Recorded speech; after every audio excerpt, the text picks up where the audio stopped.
узви мунтахаби Тоҷикистон оид ба бокс Миҷгуна Самадова дар мусобиқаи байналмилалии ҷоми ҷаҳон миёни кишварҳои истеҳсолкунандаи нафт сазовори медали тилло шуд. Дирӯз Миҷгуна бо ҷоизаҳои худ ба ватан баргашт. Дар фурудгоҳи байналмилалии шаҳри Душанбе Самадоваро бо як шукӯҳу шаҳомати хоса пешвоз гирифтанд. Ба маросими истиқболи ӯ ёрону наздикон, пайвандону дӯстдорони варзиш ҷамъ омаданд. در این مسابقه که جام جهان در نیشنوارتسکی برگزار گردید که من در این با همراه استادم شمسی میرزا خیلی تیاری جدی دیدم که در این جام توانستم که سزاوار مدال طلا گشتم. این برای من یک افتخار است که من وقتی که از فرودگاه به فرودگاه آمدم که به یک پیشوازی خیلی بلند مرا پیشواز گرفتن، این برای من لحظه فراموش نشونده است.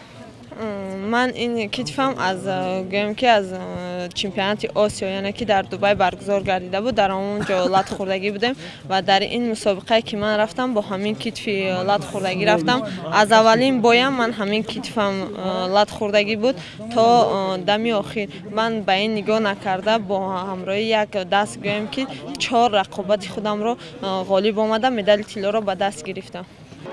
то ба ин сатҳ расидани Миҷгуна албатта ки натиҷаи заҳматҳои падару модараш аст, зеро онҳо дар ин самт ӯро доимо дастгирӣ мекарданду илҳомаш мебахшиданд. ҳама тараф дастгириш мекардем, тамоми камбудиҳоша ба ҷо меовардем ки бачам ҳаракат кун, ҳавас кун ки ҳами ба ягон мартабаи баланд бирасӣ. то вақте ки қувватмон мерасид ҳаракат кардем. اینا خیلی خدا داد به همین مرتبه رسید. طلب میکنم که همین حرکت کنند.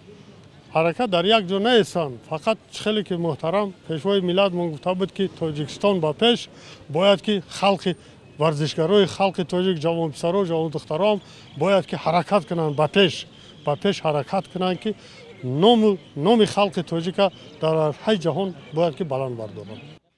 ёдовар мешавем ки ҷоми ҷаҳон оид ба бокс аз 7 то 11 декабр дар шаҳри Нижневартовски Федератсияи Россия баргузор шуд. Дар мусобиқа 139 варзишгар аз 16 давлати дунё иштирок карданд. Миҷгуна Самадова дар вазни 57 килограмм миёни бонувон муҳориба карда бар 4 ҳарифи худ аз кишварҳои Муғулистон, Лаҳистон, Россия даст боло шуд ва бо медали тилло ҷоизапулӣ сарфароз гардид.